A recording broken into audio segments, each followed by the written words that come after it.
Tak butuh waktu lama, polisi berhasil meringkus 3 komplotan perampok yang bersembunyi di sebuah rumah di Desa Kace, Kecamatan Mendo Barat, Kabupaten Bangka. Dari tangan para pelaku, petugas menyita barang bukti uang tunai jutaan rupiah, sebilah parang dan 2 unit sepeda motor. Guna pengembangan kasus, polisi membawa para pelaku ke rumah masing-masing untuk mencari barang bukti lainnya. Sebelumnya, 3 pelaku ini merampok sebuah minimarket di Desa Balun Ijuk, Kecamatan Merawang, Kabupaten Bangka, Provinsi Bangka Belitung. Dalam aksinya yang terekam CCTV, 3 kawanan perampok ini mengancam karyawan minimarket dengan senjata tajam. Dari lokasi, para pelaku membawa kabur uang tunai 12 juta rupiah, pakan ayam jenis jagung 15 kg, dan beberapa bungkus rokok. Para pelaku ini memasuki toko dan mengancam pemilik toko, sehingga karena ketakutan, pemilik toko ini menyerahkan uang hasil penjualan toko sebesar 12 juta, kemudian membawa pakan ayam, dan pakan ayam juga dengan berat 15 kg.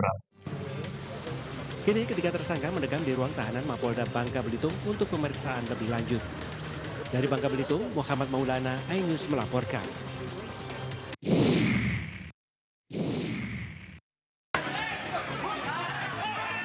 Kericuan terjadi saat berlangsungnya eksekusi sebuah hotel di Jalan Yosudarso, Surabaya, Jawa Timur, Kamis siang. Sekelompok orang dari pihak pemilik hotel menghadang petugas jurusita pengadilan yang hendak melakukan penyitaan hingga berujung bentrokan.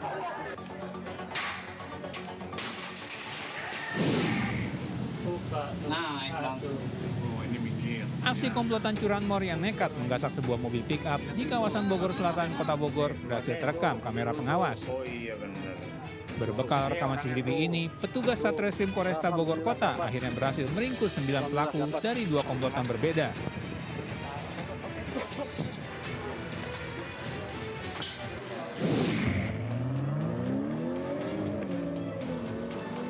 Sejumlah mobil terlibat aksi balap liar di ruas jalan tol Serpong Balaraja, Tangerang, Banten.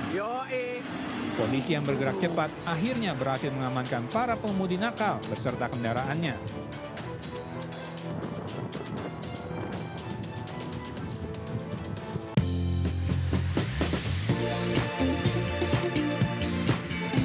Hai Sobat Malam, Buletin iNews Malam kembali hadir dengan sederet berita pilihan. Dan inilah berita selengkapnya.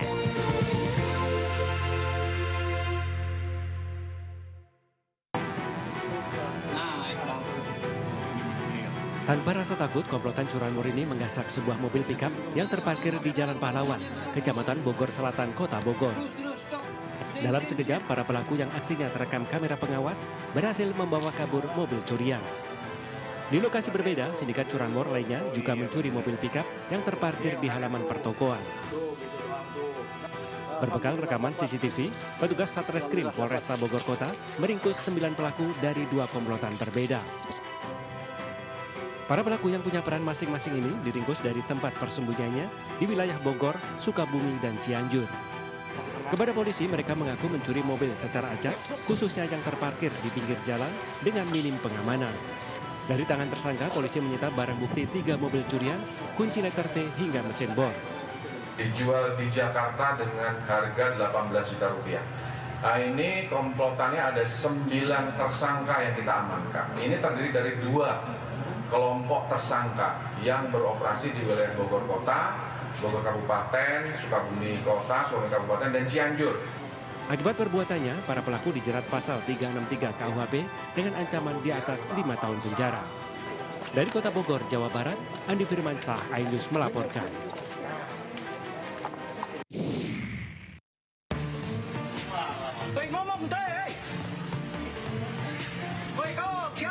Pria yang diduga anggota polisi ini tengah marah-marah ke salah seorang karyawan di sebuah toko di Kota Tebing Tinggi.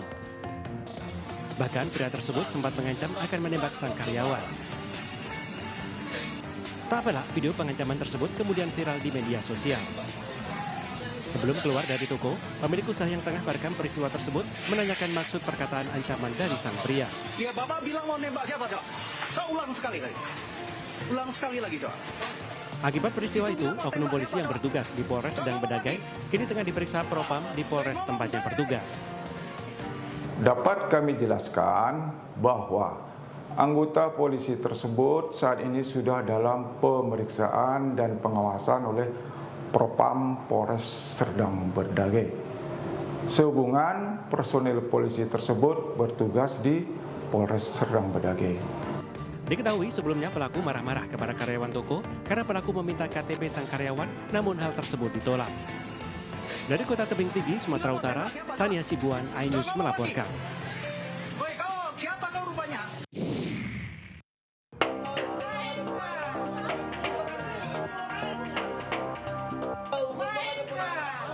Oknum poluan yang bertugas di Polsek Tembung, Polrestabes Medan, mengamuk di rumah seorang warga di Kota Tebing Tinggi, Sumatera Utara. Saat mengamuk, oknum poluan berinisial Bribka LA ini tak sendirian, melainkan membawa ratusan orang. Menurut Windu Hasibuan, oknum poluan itu mengamuk membawa massa ke rumahnya karena tak terima suaminya dilaporkan terkait penipuan penerimaan calon siswa Bintara Polri tahun 2024. Keluarga Hasibuan yang telah memberikan uang sebesar 350 juta rupiah meminta uangnya dikembalikan karena keponakannya gagal masuk KASIS Bintara. Namun sampai saat saya melapor di bulan 6 kemarin, uang yang dikembalikan cuma 290 juta. Artinya ada 90 juta lagi yang tidak dikembalikan. Kasihumas Polres Tebing Tinggi membenarkan adanya laporan terkait kejadian oknum poluan membuat keributan di rumah warga. Saat ini Satreskrim Polres Tebing Tinggi sudah menangani kasus tersebut. Sementara itu, terkait kasus lain ditangani oleh Polrestabes Medan, tempat oknum poluan tersebut berdinas. Dari Kota Tebing Tinggi, Abdullah Sania Sibuan, iNews melaporkan.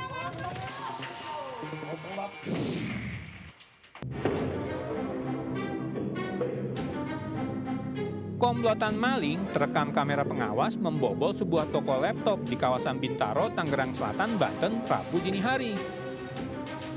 Para pelaku yang berjumlah 3 orang terlihat merencanakan pencurian ini karena telah menyiapkan kendaraan pengangkut berupa sebuah minibus untuk mengangkut barang-barang curiannya.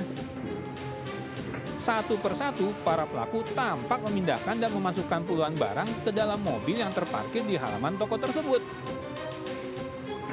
Akibat pencurian ini, pemilik toko kehilangan sekitar 50 unit laptop yang digondol maling dengan taksiran kerugian mencapai ratusan juta rupiah. Aksi pencurian ini sendiri sudah dilaporkan ke pihak yang berwajib. Ayo Pak Polisi, segera tangkap nih pelakunya yang meresahkan.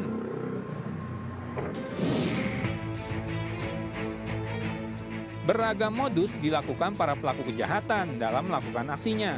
Kali ini, seorang pencuri berpura-pura sebagai kurir pengantar barang yang beraksi di Jalan Madrasah Kampung Utan, Kelurahan Kerukut, Depok, Kamis pagi. Setelah dirasa aman, pelaku yang masuk ke halaman rumah kemudian membawa kabur sebuah sepeda motor saat pemilik rumah sedang berada di dalam dan tidak mengetahui adanya aksi pencurian ini. Wah, mohon nih warga supaya lebih waspada lagi ya. Sudah banyak nih modus kejahatan yang terjadi.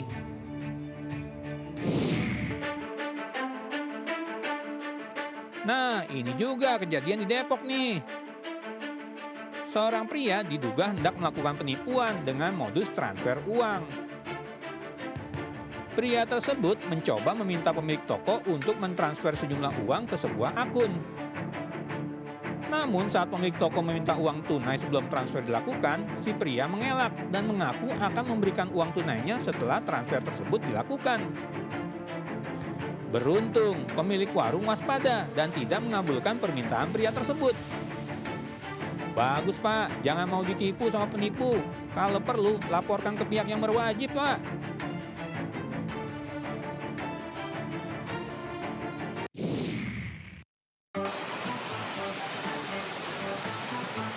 Ini ada aksi pencurian, tapi berakhir dengan adegan yang lucu.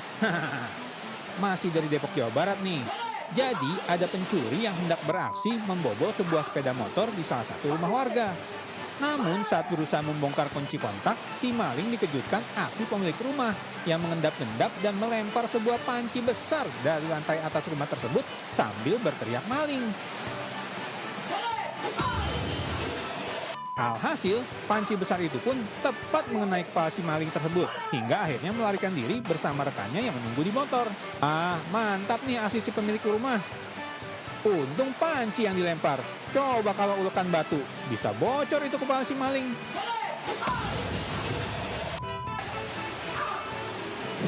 Jambret apa masih kecil?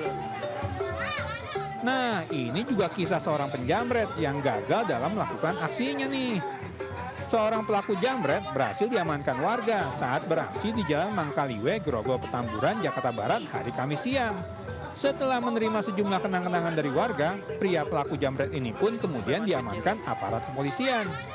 Makanya mas, cari rezeki yang halal aja. Zaman sekarang udah susah jadi penjahat. Banyak yang ketangkep soalnya. Insaf aja ya mas. Oh no.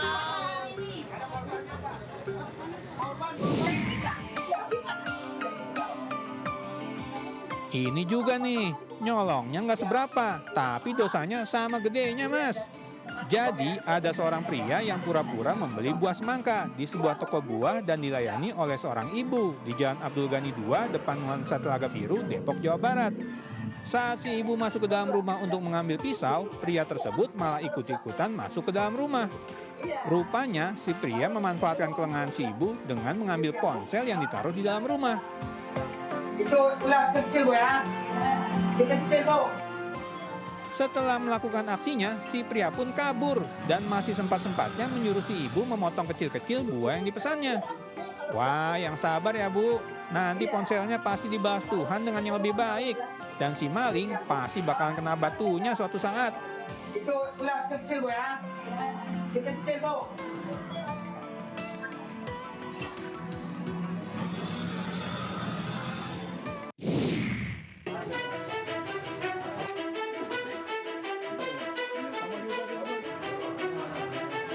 Sungguh malang nasib Aisyah Nur Fadilah. Anak perempuan berusia 13 tahun ini tewas mengenaskan diduga diracun RK yang tak lain kakak ipar perempuannya. Jasad korban ditemukan tergeletak di belakang lemari pakaian di Jalan Panca Usaha, Kecamatan Seberang Ulu 1, Palembang. Tak terima adiknya tewas dibunuh, Julis Safitri, kakak korban, melapor ke pihak berwajib. Petugas pun datang ke lokasi melakukan olah TKP dan meminta keterangan sejumlah saksi. Sang kakak menyebut jika korban dibunuh dengan cara minum jamu dicampur cairan berbahaya yang telah disiapkan pelaku. Modusnya, korban dijanjikan uang Rp1 juta jika menang lomba minum jamu dengan pelaku dan membayar Rp300.000 jika kalah. Sementara isak tangis teman dan keluarga korban mengiringi pemakaman Aisyah Nur Fadilah usai menjalani otopsi di Rumah Sakit Bayangkara, Polda Sumatera Selatan. Dari keluarga korban bahwasanya korban ini ikut kompetisi minum jamu yang dipersiapkan oleh ayu iparnya sendiri. Kemudian mayat ini ditemukan oleh kakak kandungnya sekira jam 05.00 sudah dalam keadaan meninggal. Usai kabur, polisi telah meringkus RK, diduga pelaku pembunuhan dan kasusnya telah ditangani aparat Polrestabes Palembang. Dari Palembang, Sumatera Selatan, Muhammad David, iNews melaporkan.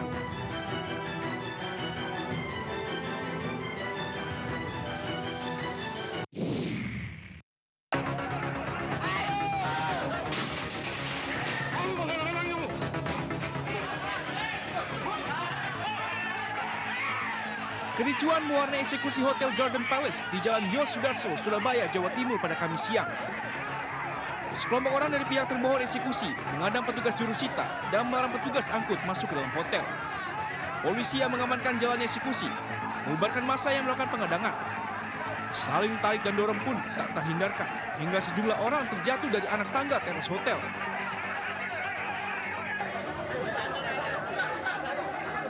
Tak hanya itu, pihak termohon juga mengunci pintu kaca hotel dari dalam dan memblokade akses masuk dengan perabotan hotel.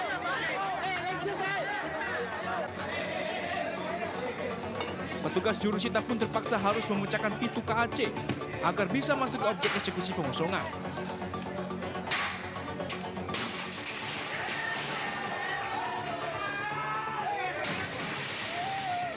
Pihak jurusita kemudian masuk ke hotel dan langsung melakukan pengosongan. Menurut pihak termohon, upaya pengadangan terpaksa dilakukan agar eksekusi pengosongan ditunda. Karena mereka berdalih, masih ada upaya hukum yang diajukan dan ada tamu hotel serta ada 120 karyawan hotel yang butuh pekerjaan. Paling tidak satu karyawan itu kan menafkahi paling nggak 2-3 orang. Jadi kalau kita total tuh hampir dengan beberapa pendukungnya tuh 500 perut. Makanya mereka ini semua berkeluh kesah kepada saya, Pak, kalau hari ini ditutup, loh terus besok kami makan apa? Eksekusi ini dilakukan oleh Bank Victoria dan PT Tunas Unggul Lestari karena pengelola Hotel Garden Palace memiliki utang. Selanjutnya, PT Tunas Unggul Lestari sebagai pemenang lelang dengan nilai 217 miliar rupiah meminta agar bangunan hotel segera dikosongkan. Kami pemenang lelang dalam tentang ini. Oh, ini tidak ada kaitannya sama pilot karena tidak dijadikan butuh pilot. Makanya tadi ada lawyernya si termohon mengatakan butuh pilot itu salah. Ini tidak masuk dalam butuh pilot. Iya. Ini apa atau terbuktinya apa? Ya karena dia masih tidak bayar. Berdasarkan penetapan Pengadilan Negeri Surabaya, pemenang lelang berhak atas bangunan hotel serta lahan seluas 8.000 meter persegi. Dari Surabaya, Jawa Timur, Hari Tambayong, iNews melaporkan.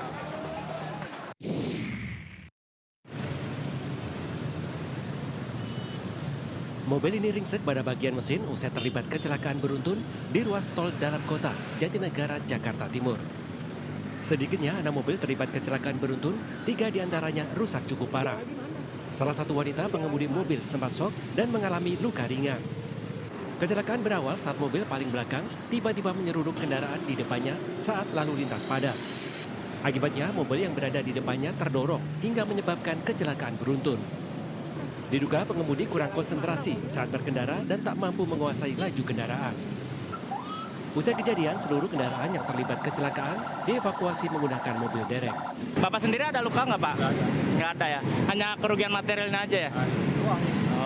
Yang paling parah mobil yang mana, Pak? Mobil saya. Mobil Bapak ya? Tomat.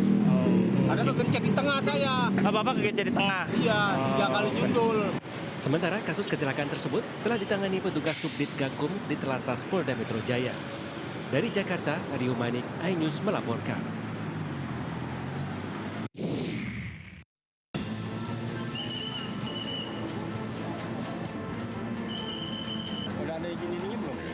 Peristiwa tragis menimpa mobil pemadam kebakaran milik pengembang perumahan di Kelapa II, Kabupaten Tangerang, Banten.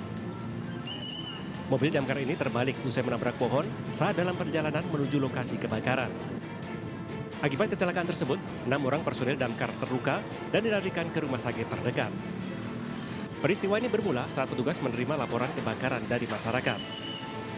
1 unit mobil damkar pun meluncur ke lokasi. Naas saat di perjalanan, mobil berpapasan dengan minibus yang melaju kencang. Sopir mobil pemadam yang berupaya menghindari tabrakan membanting setir dan menghantam pohon hingga terbalik. Mobil damkar kita menghindari mobil yang melaju dari arah sebelah kiri.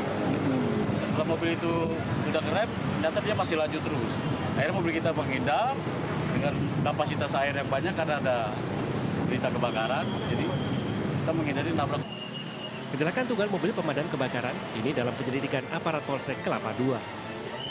Agar kejadian serupa tidak terulang, masyarakat diimbau mengutamakan mobil damkar melintas terlebih dahulu karena bertugas menyelamatkan orang yang butuh pertolongan.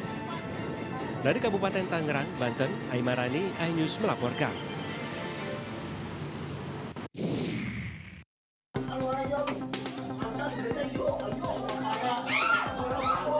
Warga Kampung Sawah, Kelurahan Tanah Baru, Kota Bogor, Jawa Barat, dihebohkan dengan kemunculan seekor ular di plafon rumah. Besarnya ukuran ular mengakibatkan plafon rumah jebol. Munculnya hewan melata ini sontak mengagetkan warga karena khawatir ular menyerang anak-anak yang sedang bermain. Warga pun langsung melapor ke petugas damkar setempat agar ular dapat ditangkap dan dievakuasi. Petugas damkar yang tiba di lokasi pun langsung menyisir area tempat ular berada namun tidak membuahkan hasil. 8 jam berselang, akhirnya petugas berhasil mengevakuasi ular. Ular berbobot 10 kg dengan panjang 4 meter sempat bertahan di atas plafon rumah hingga menyulitkan proses evakuasi. Panik semua. Badannya aja yang keluar nongol, tapi kepalanya masih di atas. Ya. Oh, mau turun itu gimana? Enggak, kayaknya itu berat badannya, jadi plafonnya yang roboh. Evakuasi pertama karena kita hambatannya oleh warga, makanya kita untuk sementara balik kanan dulu dan dilanjut setelah posisi aman warga. Ular jenis sanca badik ini kini berada di markas Damkar dan selanjutnya akan dikembalikan ke lokasi penangkaran. Dari Bogor, Jawa Barat, Andi Firmansyah, iNews melaporkan.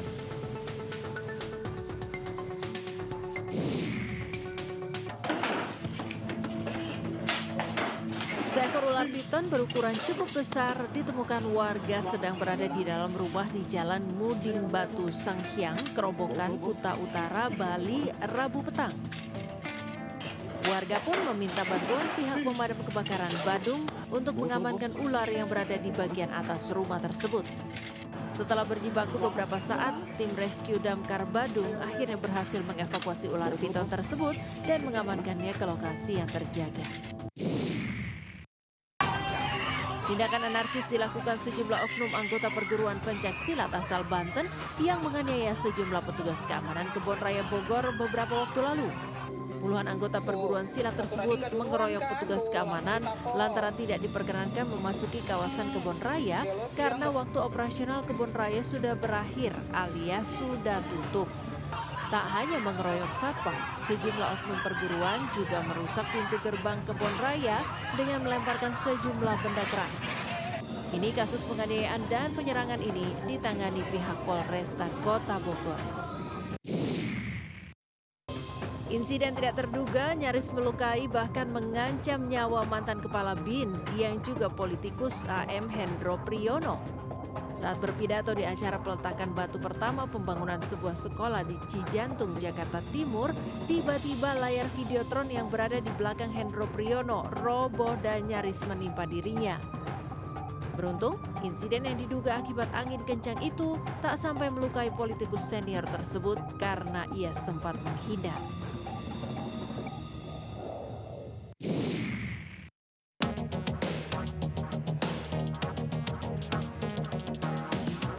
Mantan Menteri Komunikasi dan Informatika Budi Aristiadi diperiksa Korps Pemberantasan Tindak Pidana Korupsi Polri di Bareskrim. Pemeriksaan dirinya terkait kasus penyalahgunaan wewenang pemblokiran kasus judi online. Budi Ari sebelumnya menjabat sebagai Menteri Komunikasi dan Informatika Menkominfo yang sekarang menjadi Kementerian Komunikasi Digital. Sebagai warga negara yang taat hukum, saya berkewajiban untuk membantu pihak kepolisian dalam penuntasan pemberantasan kasus judi online di lingkungan Komdigi. Keterangan yang saya berikan hari ini silakan ditanyakan kepada pihak penyidik yang berwenang. Ya. 2 jam. Sebelumnya, polisi menangkap 26 tersangka dalam kasus mafia akses judi online, termasuk 10 oknum pegawai Kementerian Komunikasi dan Digital. Kasus mafia akses judi online ini turut menyeret nama ex-Menteri Komunikasi dan Informatika Budi Ari Setiadi. Ia digadang-gadang mengetahui terkait praktik judi online yang dilakukan oknum pegawai kementerian yang pernah dipimpinnya.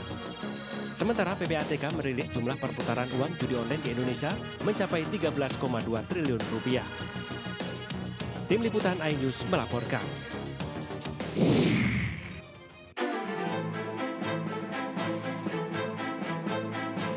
Bima Arya Sugiarto menjadi pembicara dalam acara bimbingan teknis Partai Perindo untuk para kadernya yang telah duduk di kursi DPRD periode 2024-2029.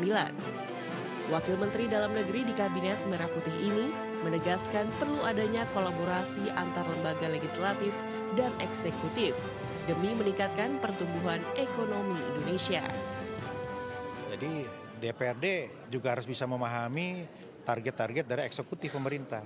Dan DPRD harus bisa mengawal program-program yang pro rakyat. Nah, termasuk DPRD harus bisa mengkritisi apabila dirasakan ada bupati, wali kota atau gubernur yang melenceng, nggak on the track, yang nggak sesuai. Selain Wamendagri, Kepala BPSDM Kemendagri Sugeng Haryono juga menyampaikan materi tentang pengembangan SDM berbasis sektor unggulan. Sebagai anggota legislatif yang sekaligus menjadi perwakilan rakyat, harus mampu melihat bahwa Indonesia memiliki sumber daya alam berlimpah, namun masih belum optimal dalam SDM yang harus diselesaikan. melalui kinerja dan program prioritas legislatif. Inilah yang seharusnya para anggota Dewan menjawabnya, terutama dalam bentuk perda tentang RPJPD, RPJMD, APBD. Harus prioritas programnya adalah bagaimana mengembangkan sumber daya alam berbasis pada sumber daya manusia setempat. Kegiatan BIMTEK yang merupakan rangkaian acara dari 1 dekade Partai Perindo ini juga sekaligus menjadi konsolidasi DPRD Partai Perindo dari seluruh provinsi di Indonesia agar memahami tugas pokok dan fungsinya untuk kesejahteraan masyarakat. Tim Liputan iNews melaporkan.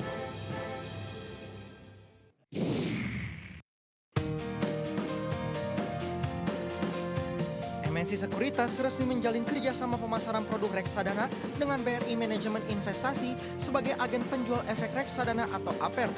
Kemitraan ini disepakati oleh Direktur Capital Market MNC Sekuritas Aven dan Direktur Sales and Marketing BRI MI Upik Susiawati.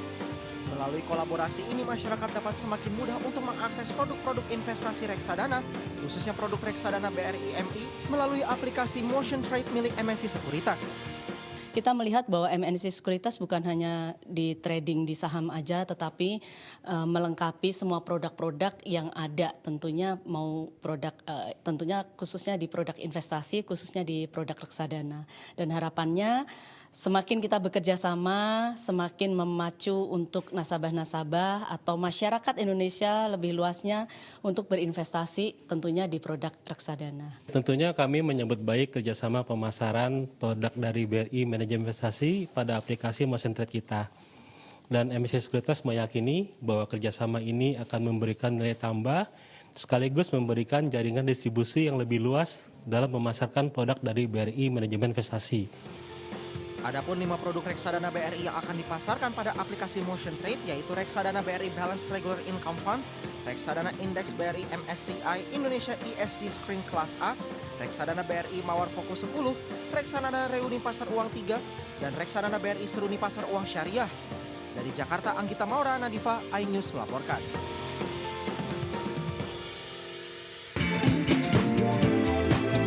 Sobat Malam, jangan kemana-mana dulu ya. Buletin iNews Malam segera kembali setelah yang satu ini.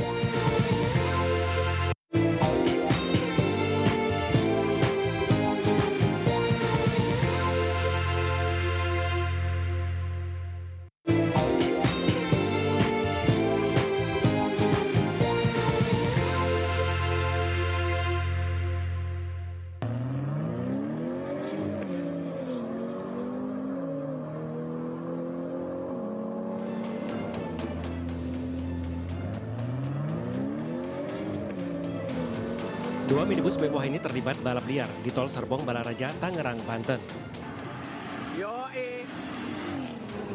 Tak hanya itu, sejumlah minibus mewah di belakangnya juga terlibat aksi balap liar hingga mengganggu ruas Tol Serpong Balaraja.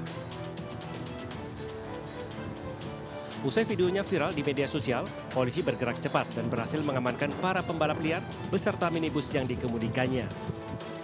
Ada video yang beredar di masyarakat, sehingga kami mengidentifikasi, kami melakukan penyelidikan, kemudian mengarah ke 2 unit kendaraan BMW, dan kami lakukan pengamanan kendaraan tersebut. Guna mempertanggungjawabkan perbuatannya, para pelaku balap liar dijerat Undang-Undang Kendaraan Bermotor Balapan di Jalanan dengan ancaman hukuman 1 tahun penjara. Dari Tangerang Selatan, Banten, Nunung Purnomo, iNews melaporkan.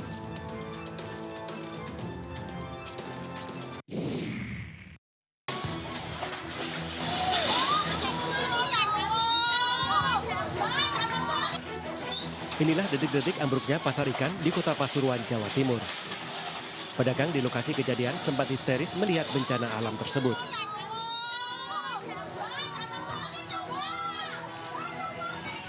Ada 10 lapak milik penjual ikan berdiri di bantaran Sungai Gembong, roboh hingga rata dengan tanah. Saat kejadian, pemilik lapak pasar ikan tidak berada di dalamnya hingga selamat. Hanya saja sejumlah inventaris milik pedagang seperti dagangan ikan dan perabotan terbawa arus sungai. Itu Pak tadi, wingi kok apa? Dan kemarin itu Pak, sebelah saya itu jebrol Pak, tapi dek saya itu enggak apa-apa. Terus waktu setengah 6, jam 6 itu Pak, sing sebelah sana itu jebrol. Terus Pak, oleh setengah jam ikutan semua Pak, langsung wis. Keras suaranya tadi. Keras. Petugas dan relawan BPBD Kota Pasuruan melakukan evakuasi material bangunan semi permanen di lokasi kejadian. Penyebab ambruknya lapak pasar ikan disebabkan karena fondasi tak kuat menahan derasnya air Sungai Gembong. Meski tak ada korban jiwa dalam musibah ini, namun kerugian mencapai puluhan juta rupiah. Dari Pasuruan, Jawa Timur, Jaka Samudra, iNews melaporkan.